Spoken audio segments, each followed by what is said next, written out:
Sarap ligo, Ate KJ. Oh, bilisan mo. Nagbubbles na si ate. Bilisan mo. Punas mo yung nose mo. Punas mo yung nose. Ito. Sama ng loob. Uy, huwag mo tulong, nanay. Okay. Yan mo siya ligpit. Bilisan mo, ate, ha. Nagbubbles ikaw dyan. Oh, bilisan mo na. Kaya nagbubbles si ate. Ligpit na, bilis.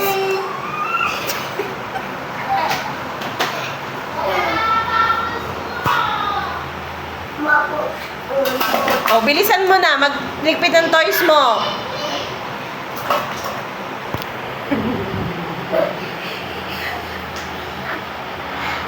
Diyos! Pagod pa. Bilisan mo.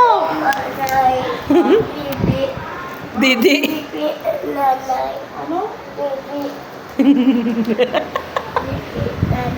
Oh, ligpit mo muna toys mo bago magdede. Ligpit mo muna. Ano ba? Ayaw naligo, ayaw ligtak. Ayaw ligpit, ayaw dede. Ligpit nanay. Ah, si nanay magligpit. Akala ko naman dede. Wait! No? Ligpit mo yung nagamit mo. Laruan mo yan, di ba?